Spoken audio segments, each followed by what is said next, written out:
कल corona virus की करिए तो पंजाब विच कोरोना की रफ्तार तेज होंदी जा रही है। लगातार मामले तेजी नाल वध रहे हैं। पिछले 24 घंटिया में 36 लोगों की मौत हो गई है। इस वेले पंजाब का सब तो वध आंकड़ा जिथे कि पिछले 24 घंटिया 36 लोगों की जान चली गई है। एक दिन में 1035 पॉजिटिव केसा की तस्दीक सूबे हुई है।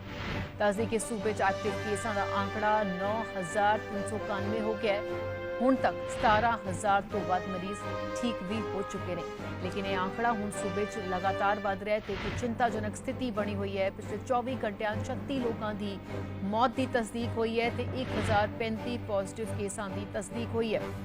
दस दी कि इस वेले सूबे एक्टिव केसा का आंकड़ा हुण 9,391 हो गया है।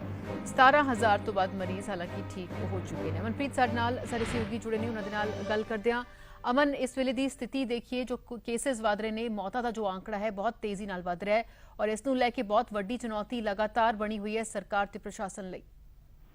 जी हाँ, बिल्कुल। जिस तरीके दे नाल एक तरह कहा जा रहा है कि थल पाई जाएगी मामलों के उपर लगातार टेस्टिंग भी बताई जा रही है, तमाम जो दावे किए जा रहे थे, लेकिन हुण जिस तरीके दे नाल लगातार मामले बढ़ते जा रहे हैं, जे प्रशासन सेहत विभाग दोनों के लिए चिंता का विषय इसलिए भी बनता जा रहा है क्योंकि एक दिन में कई जोड़े केस आ रहे हैं और कई मौतें भी हो रही है। क्योंकि पहला जो कोरोना का जो शुरुआत हुई थी संपूर्ण लॉकडाउन था, तो शायद इन्ने मामले ने जिस तरीके के नाल लॉकडाउन अनलॉक होंदा गया उस तरीके के नाल लगातार हुण मामलों में भी इजाफा होंदा जा रहा है। हालांकि प्रशासन दावे करता है कि लोगों को बार बार अपील भी इस चीज़ की की जाती है कि कोशिश लोग ये करन कि भीड़ भाड़ वाली जगह पर ना जान, और हालांकि नाइट कर्फ्यू तमाम जो चीज़ा होनी चाहिए सरकार वालों की जा रही हैं, लेकिन मामलों में किसी तरीके की कोई रोकथाम नहीं हो पा रही है। अगर चंडीगढ़ और मोहाली की अगर गल की जाए तो चंडीगढ़ का जो आंकड़ा है अपने आप में एक बहुत ही हैरानीजनक जो सामने निकल के आ रहा है, क्योंकि चंडीगढ़ में 700 तो भी ऊपर जो एक्टिव केस इस समय जो पहुंच चुके हैं और लगातार जी कई जी डेथ्स हो चुकी है कोरोना करके। और कल मोहाली की अगर गल की जाए तो मोहाली में कल 5वीं डेथ हुई, यानी अपने आप जो एक आंकड़ा है बहुत ज्यादा वाधा जा रहा है।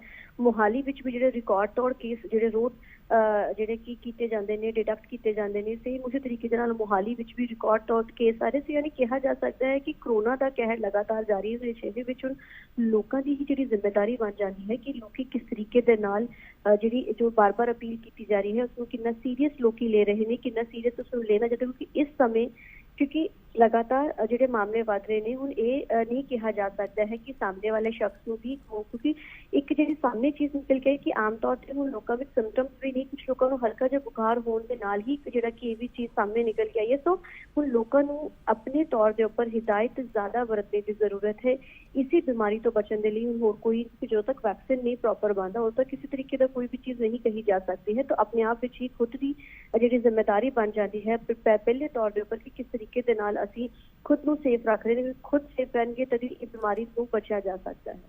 बिल्कुल, लगातार अमन ये शुरू तो ही सरकार वालों प्रशासन वालों अपील की गई है कि जिथे कि जो ਵੱਖ-ਵੱਖ नेम ने उसकी पालना तो जरूर की जाए, लेकिन लोगों को आप जागरूक होकर अपनी जिम्मेवारी समझ के तमाम एहतियात जोड़े ने वरतने होंगे। लेकिन किते ना किते शायद उस विच ढिल की जा रही है। लोग कई थावां ते इसनूं इन्ने ज़्यादा गंभीरता नाल नहीं ले रहे, इसलिए शायद ये मामले वधदे जा रहे हैं।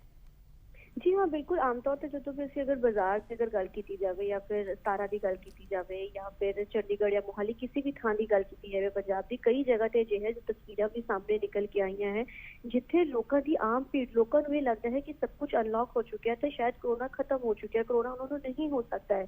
लेकिन ये समझना बेहद जरूरी है कि ये बहुत क्रूशियल समा है।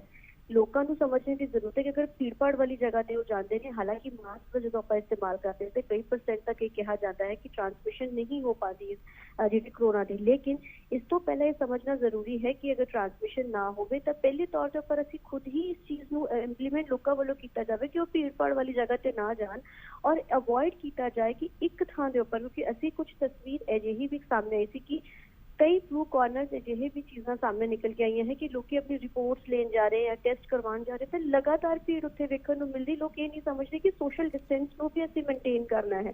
सोशल डिस्टेंस अगर मेनटेन करेंगे इसी बीमारी तो बचा जा सकता है, अदर और कोई ऑप्शन नहीं, क्योंकि लोग इस चीज़ को सीरियस नहीं हो रहे। अगर सीरियस नहीं होने करके ही अज बिल्कुल वो संजीदगी जे नहीं दिखावांगे तो हालात होर भी खतरनाक हो सकते हैं। सानू सारिਆਂ ਨੂੰ ਇਸ ਨੂੰ ਲੈ ਕੇ अपनी जिम्मेदारी निभानी जरूरी होगी। बहुत बहुत शुक्रिया अमन फिलहाल दी इस सारी जानकारी के लिए। सो केसिस जोड़े ने वो बढ़ते जा रहे हैं, मौतों का आंकड़ा भी बढ़ रहा है जो एक वड्डी चिंता बनता जा रहा है।